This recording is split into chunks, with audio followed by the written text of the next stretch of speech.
in this realm of concrete and dreams, where the eagles soar and the cheesesteaks sizzle. One title reigns supreme, the homeowner, no longer a wanderer nor a mere tenant. You, a true Philadelphian, shall be the sovereign of your own domain. Forge your future, fortify your legacy, claim your castle. Same old hoodie, but the fit hit hard, cause the tag paid off by the 16 bars. I don't brag, I just balance the books. Turn late night, side eyes to executive look.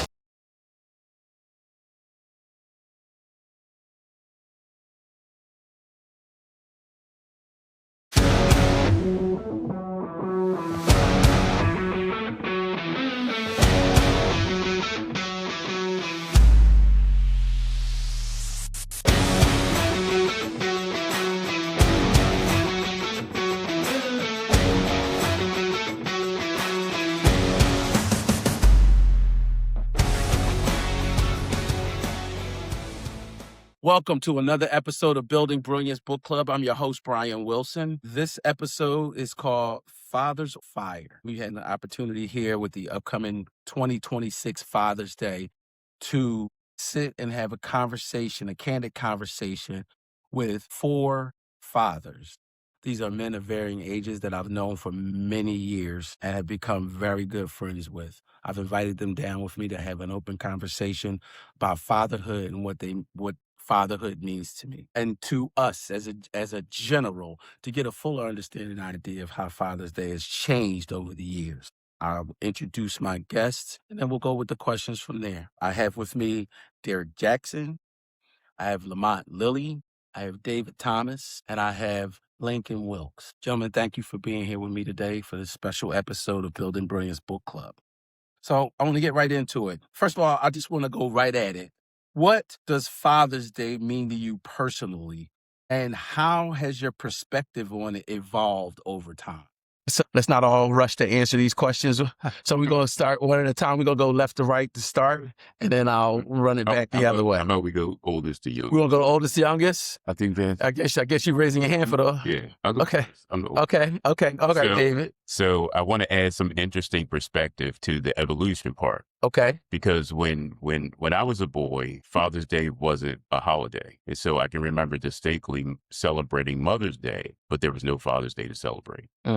Okay. Also, my mother died when I was a child, and usually mothers are the ones that teach you how to do things. So there was no mom around. Even after Father's Day was put in place by Nixon in '72, we still didn't celebrate. Wasn't there. We didn't celebrate Father's Day. So I really didn't start celebrating Father's Day until I became a father. So that's part of my evolution. I think another part of my evolution was as the kids were celebrating Father's Day for me, I wanted to be a father that was worthy of that honor. So every year I reevaluated my worth to be honored in that way. That's interesting. I never looked at Father's Day at all. I was celebrating my mother on Father's Day. I don't know. I didn't have the right mindset. Well, we'll go back to single parent moms too. There's a lot of that as well. You have to realize that some people didn't have that father figure to honor. Me personally, even though I had my father in the home, Father's Day wasn't something we really celebrated. It wasn't, it's never been the holiday that Mother's Day is. Meaning that, it's Father's Day. I guess we'll give your dad a tie or a pair of socks he doesn't want. And maybe mom might kiss him today. Who knows? But there was no big to-do as there is with Mother's Day. In my opinion, men do so much more, not more. It's a team effort as far as the relationship goes, but men are providers, real men providers, and we protect and do so many things. We're not celebrated for it. It's more like it's expected. So, what you're supposed to do. Yes, what you're supposed to do. So you shouldn't be getting celebrated for something that you was already supposed to be doing anyway. And I feel that we should be celebrated for the things that we do, for the ones that do the right thing, of course, but we don't get that. So I don't feel like we get what the honor we deserve on that one of 2 days a year we get. One of 2 days. Earlier, our birthday and Father's Day. Derek? I have to agree with my counterparts here. Father's Day was also something that was not celebrated in my home as well. So I have to agree with the gentleman here. And how has your perspective changed on it since becoming a father? Again, really good question. So I certainly value fatherhood, but even still, as mentioned, it's not highly celebrated. Yeah, that's why that's the purpose of this, because to bring light to an underserved topic. That's why we're having this conversation. Talk to me like as the newest father. Yeah, I'm a new father. You know, I have a daughter. She's 3. She'll be 4 in November. But being a new father, I think we're talking, as you were mentioned earlier, we have to make it our own. My perspective is you have to make it your own. No one's really going to celebrate it, you know, coming up and seeing that. You know, we try to do the best that me and my siblings do the best we can to celebrate our father. But me now being a father, it's like, you know, I'm not gonna. I have to make it my own. I have to, you know, I take my daughter, you know, on Father's Day. You know, we enjoy the day together. So, you know, I look at her. I see, you know, looking at her from when she was a baby to a toddler. You know, now to a growing young lady. So it's like I appreciate, you know, so I have a little appreciation for watching her grow, and then now being able to take or participate in Father's Day. So, you know, and just make it your own. I just try to make it my own. So let me ask you, because like you say, like we said, you're the newest of the fathers. How did you view Father's Day before you became a father? I value Father's Day because my dad, he's always been influential in my life. So for Father's Day, it was an opportunity, always an opportunity, just like Mother's Day, to be able to celebrate him and what he's done. He's done a lot for me and my sisters. So, you know, we always try to, you know, have an untraditional, you know, gift, no socks and ties. You know, Yeah. when we're coming up, that's all we know, right? Yep. You know, coming up as kids, we didn't really know, you know, to get them a different gift. Right. You know what I mean? Like it was always, that's, you know, hey, what do we get our dads? A tie and socks for whatever reason.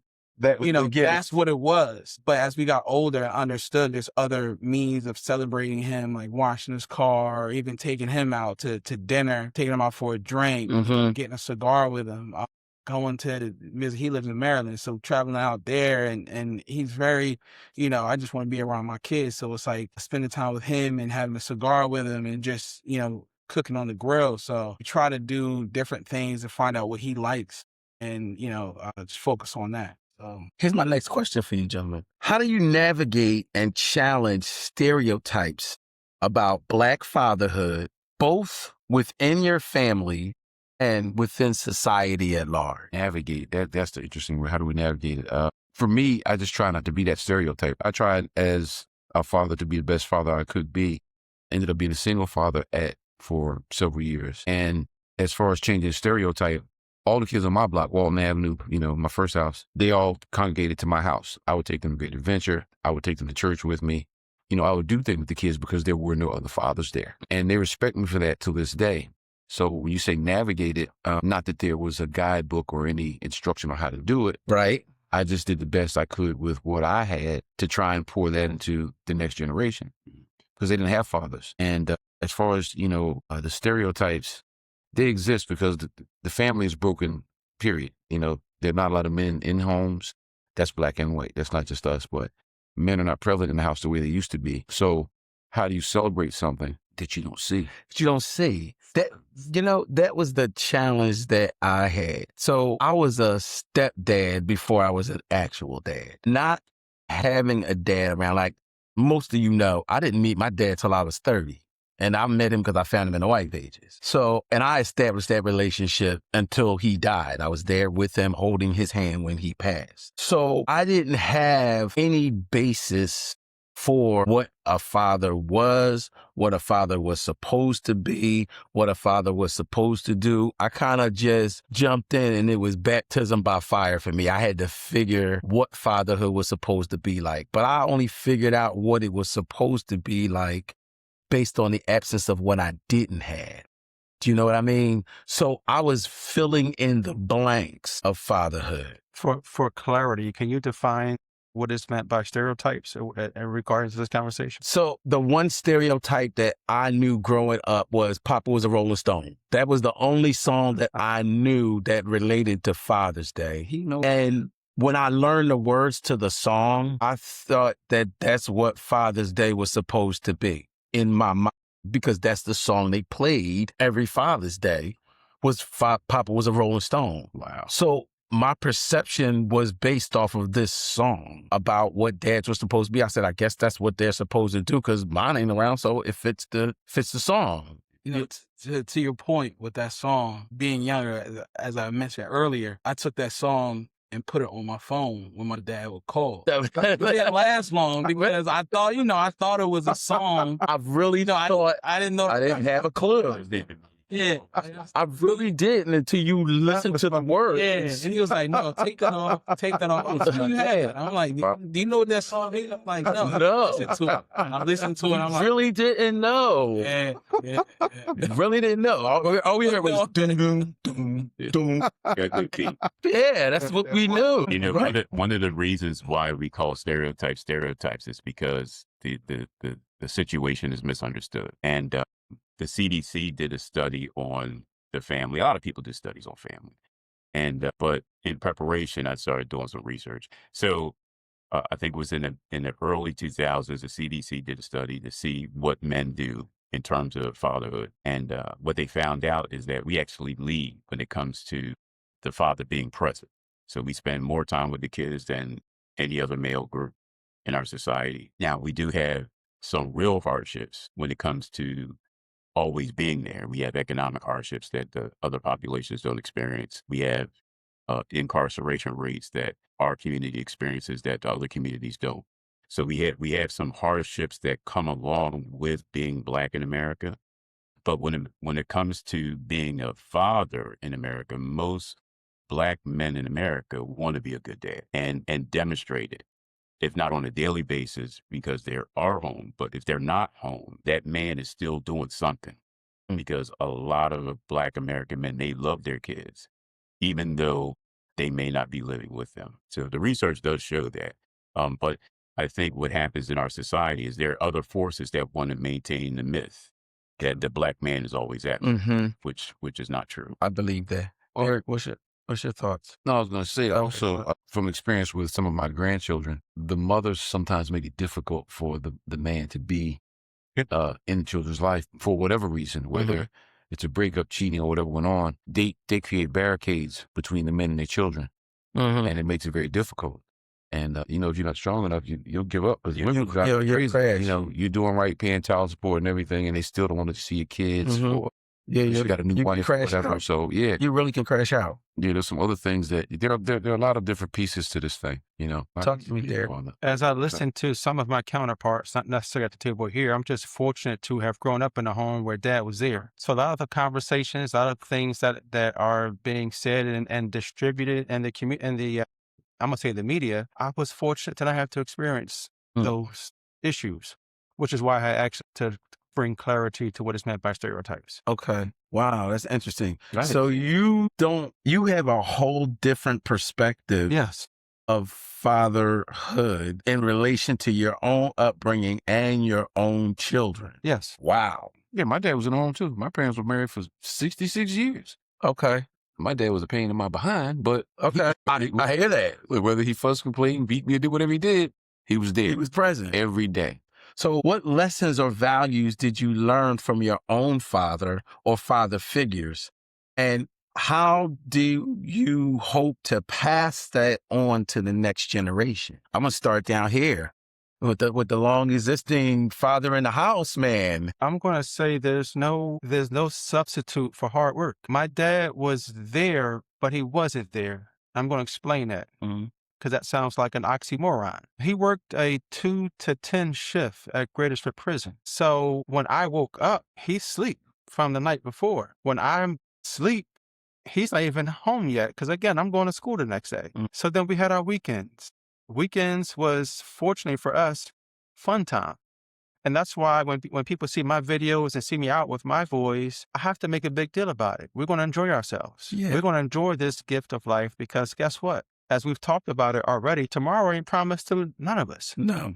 So we're going to work hard. As mentioned, we're going to be good providers, but we're also going to enjoy the day. We're going to enjoy the fruits of our labor. That's very true. I just lost a brother, Jerry Fulton, that was killed in Germantown, that was shot over a parking space. He's one of my live brothers. That's right on you. Yeah. So you're right. Tomorrow is not, and he's a father of 7. So no, you're right. Tomorrow is not promised. But please continue. I know. No, it was just, I'm gonna share the mic. But again, sometimes we've seen today that the new generation, they want to be lazy. They want to do this. Yeah. They want to play the game. Yes. They're not trying to improve. They're not reading books. We're here now because of your book club. They're not trying to better themselves. And I'm fortunate to grow up in a time period where we had a disciplinarian in the home. And there were things that was taught and then shit that just was not going to be allowed. We couldn't sit at the dinner table with headphones. There were things that it was just not tolerated that I see is tolerated today. Or I'm sure, or shall I say accepted? Accepted. Lamont, talk to me. What'd you learn? My dad, similar to what Derek said, my father showed me work ethic. He went to work every day. He taught me how to work on cars, taught me how to do carpentry. And as a child, they say, foolishness is in the heart of a child, is what they say. You have to teach your children and guide them, or else they'll be foolish their whole lives. So I had to work on cars. I had to do carpentry. I had to help paint. On Saturday morning, you going to get up and cut that grass. It wasn't no, I don't want to. You was going to do it, or you going to get your beaten. That's what we got back in the day, And he made me go to work with this old man, George Moore, cutting wood on Saturdays in the summertime. I didn't want to do that. You work all day and get $6. So, well, you want that hamburger, didn't you, boy? So you learn That's $6. Yeah, you learn how to work. You learn how to save a little bit of your money. But the main thing, he didn't just tell me what to do.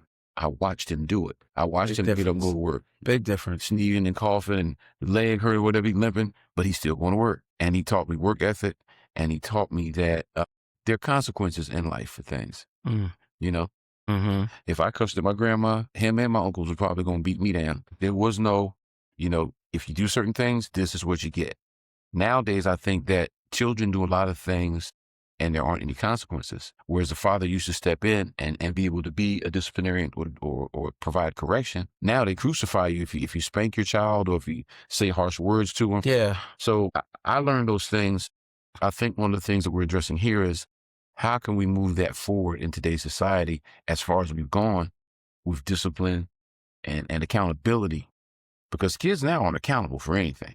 Everything is somebody else's fault. Everything is somebody else's fault. And my father, because we're talking about what I learned, the lesson I learned was you are responsible for you and your actions, period. And that, I don't want to be long-winded, but go ahead. What I learned, you're accountable. Because just to add on it, that became the focal point for me with this, because I feel, or from what I've seen, the father present in the home is absent. And if they've erased dads out of the home, then they've also erased the effect that fathers have. Like, I want to go to Lincoln next, because David, you and I have somewhat similar history as far as our relationships with dads. But I don't want to come to you, Lincoln. Talk to me and tell me, what did you learn from your own dad? And how do you hope to pass that on to your child? Yeah, so honestly, the same thing. Lamont, same for the son. More sought than taught. So my dad always told me that, by just watching him, right? One thing I know, my dad's always going to be there. He's always like, if I needed anything, I know that I can always pick up the phone and call. Coming up, knowing that I could always rely on him, but he was always about taking care of business. Like he told me, no one misses you in the morning. Right? What that means is, while everyone's sleeping, you're up, while me, my sisters and I and my mom, while we're sleeping, and in the bed, he's up, either cutting the grass, washing the cars, going to the store, getting, whatever groceries, whatever needs to get done. He's getting that done, laundry, whatever he needs. He would wake up in the morning while everyone's sleeping and get that done, walk the dog, whatever. So, being able to manage that time, right, for being there for his kids, when we had graduation, we had events, he was always there to take us. My mom, of course, too, but, as my dad, like, I knew that he was always there. It was never like, I'm working late. He worked in financial services for a majority of his career. So he was always, at work, but he was always at home too. So, I hope I'm making sense to where, Yes. So no. Yeah, he's there's support, but he's also getting work done. So when I look at my daughter, I try to be there always, right? Something happens at school, the school knows that I'm gonna come up to that school. It doesn't matter what time of the day I'm there. I try to, stay close to her school. If her mother, is something going on, she's not listening. Her mother's calling me. You know what I mean? FaceTime me because she knows that I have no problem going over there to have a conversation with her about me and right because I'm always going to be there, right or wrong. I'm always going to be there.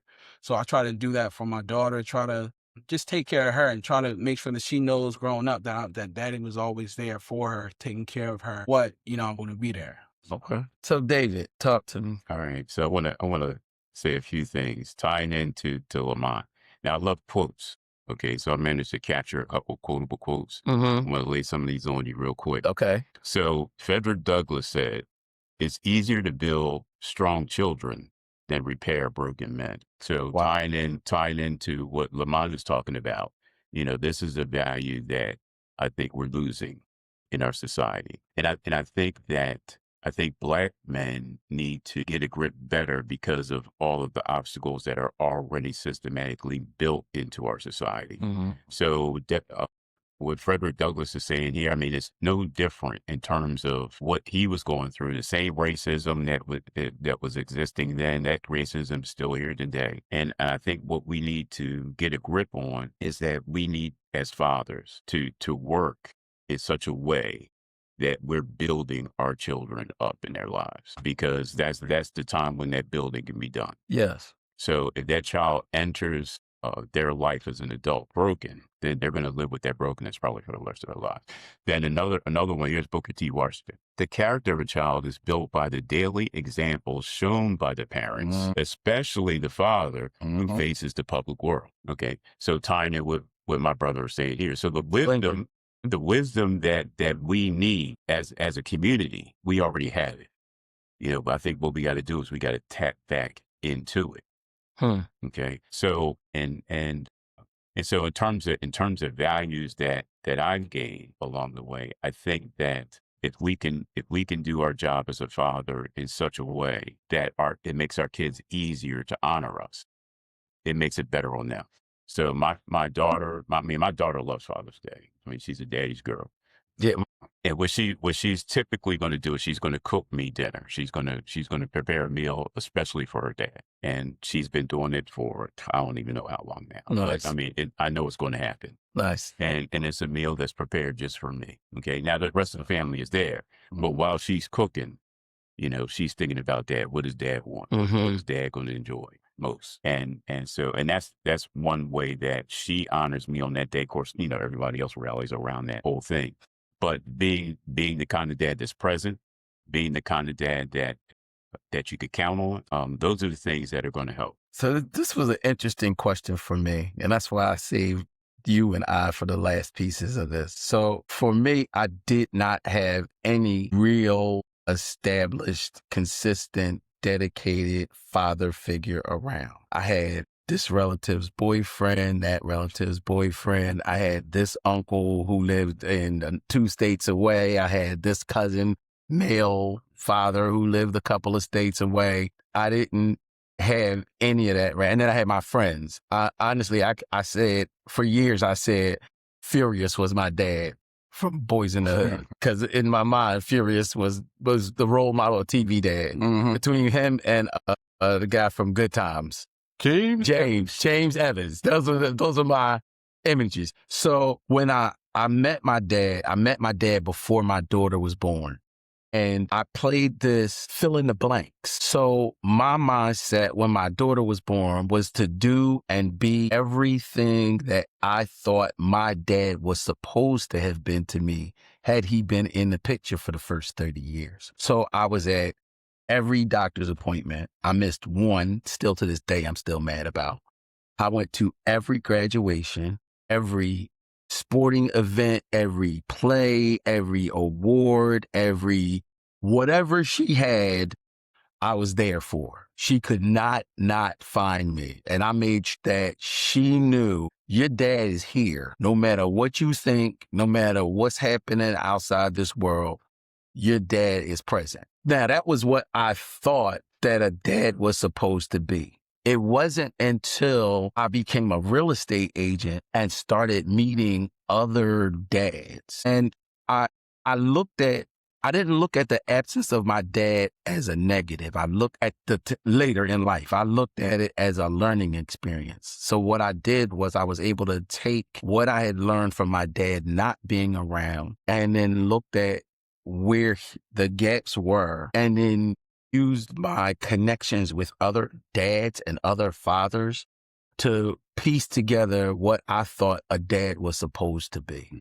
You know, so I literally Frankensteined a dad to make a dad for my daughter. So my thing was to leave a strong legacy of presence with her. Like, it's funny, she was at the house yesterday and I'm like running around trying to get to your house, trying to get everything together. And I started singing Mission Impossible. So anytime I'm rushed, I'll start dance, dance, dance, dance, dance, dance, dance, dance. So she hears me in the background and she goes, "Is that where I got that from?" I said, "Got what from?" She said, "You always hum Mission Impossible when you rushing." I said, "Yeah, because it's my theme music to be on time." She said, "That's why I do that." She's like, "I didn't know that's why I did that."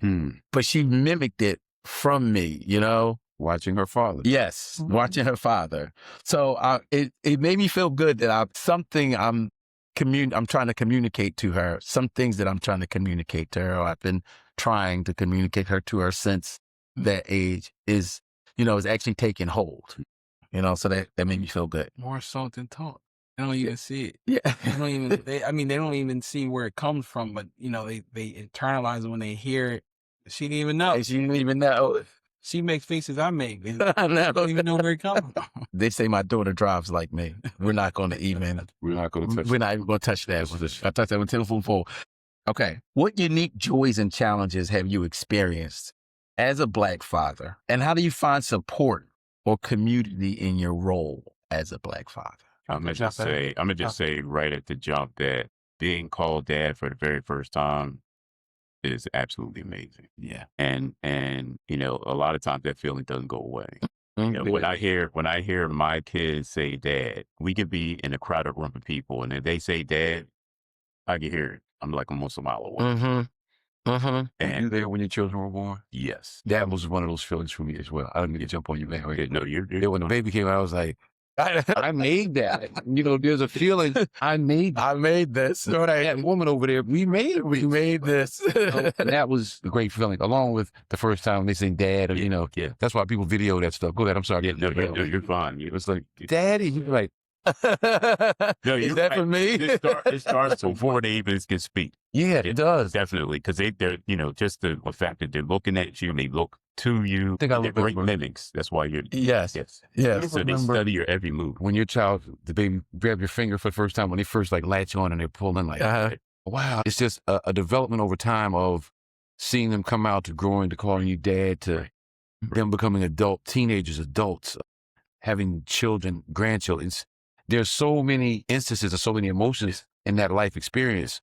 It's hard to narrow it down to just like one or two things. Yeah. Yeah, it's challenging. I asked that question because I wanted to force you to think of a particular, you know what I mean? It's too, I'm sorry. So pick one. That's like Lincoln. I have three. One, the proud moment when she first came out and I was able to catch her. Yep. Yeah. And then the second one is, when she would cry when she was a baby, I would have her lay her on my chest. And like when I came home from work and, I got out my clothes and everything, I would grab her and right on the couch, we would just both out, she would fall right to sleep on my chest, even at night on the bed. And the third is when she randomly, and I don't know if this is going to stop, but when she randomly said, "I love you, Daddy." That, when I was like, dang. That grabbed you. Yeah. That killed me. When you turn from daddy to dad. I don't know. Maybe a little sooner. Although the girls will do it longer than the boys. Yeah. For sure. Derek? I would say a proud moment for me is more recent with my oldest boy, with my oldest son especially, because we play basketball.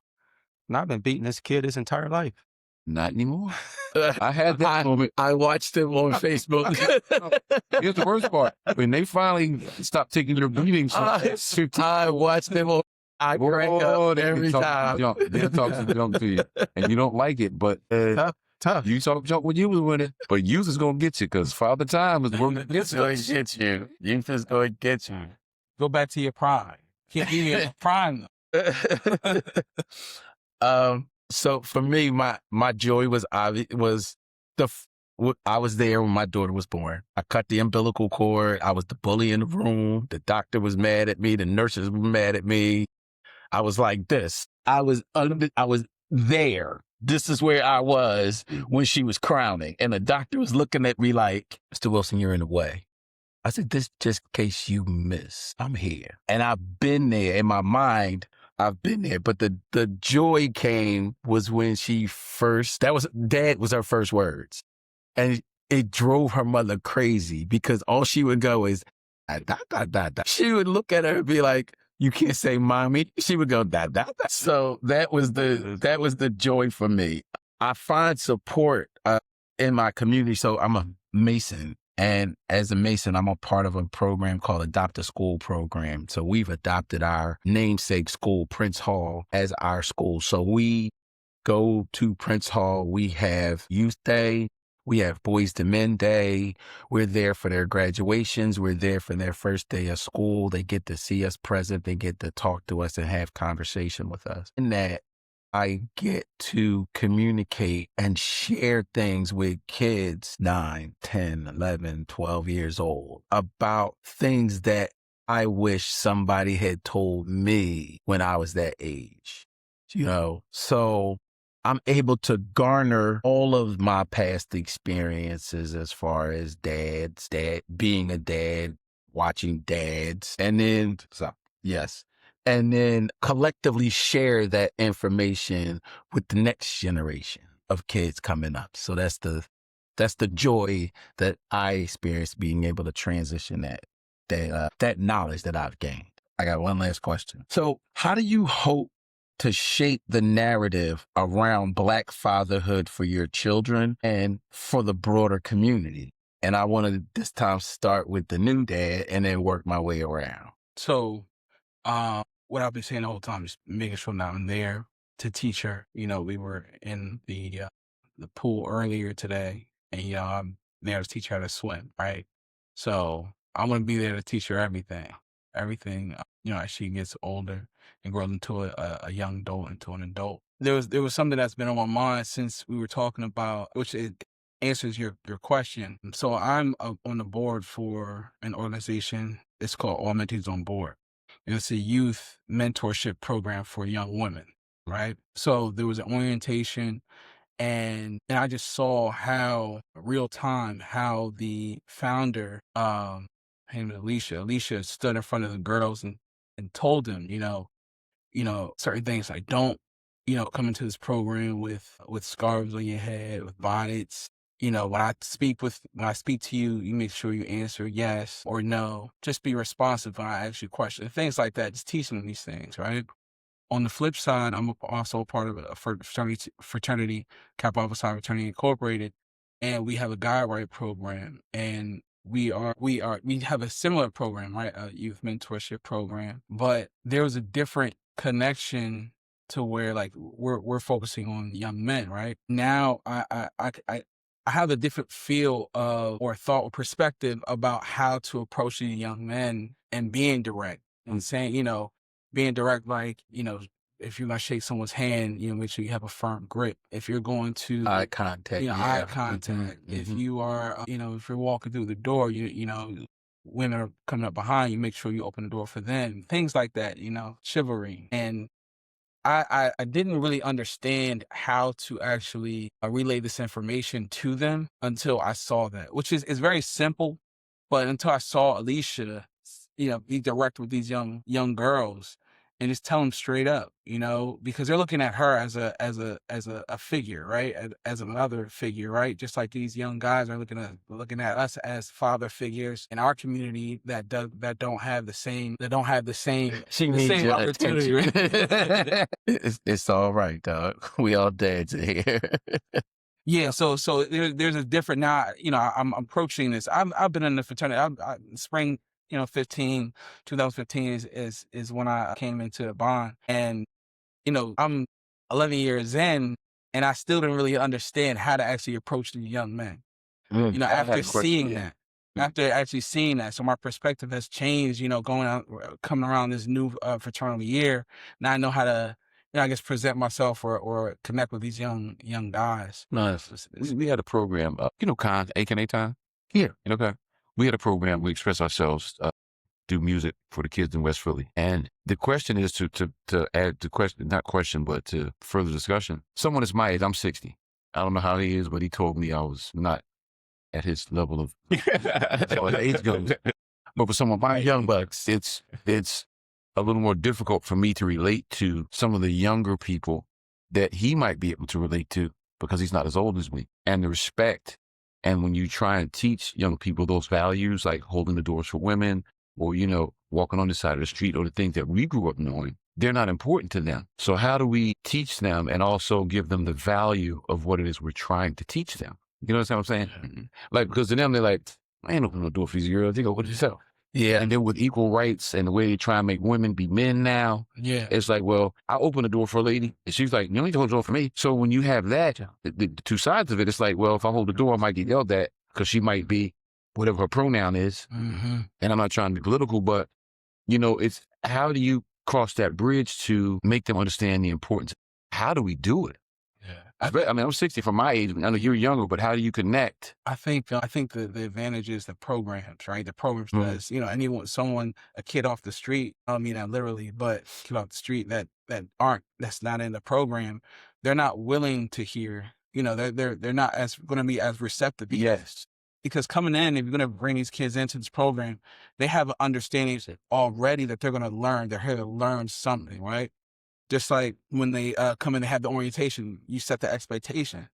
So this is the expectation. This is what you're going to learn, and this is who we are to you. We're here to support you.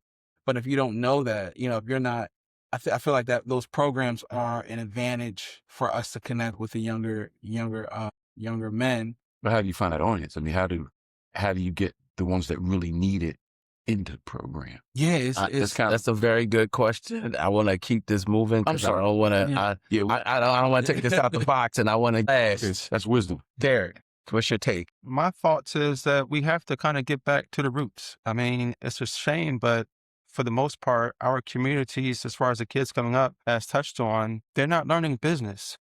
They're not learning entrepreneurship. Trades, as you know, is not valued. So for myself, I want to make sure that my boys have a well-rounded knowledge of what's possible.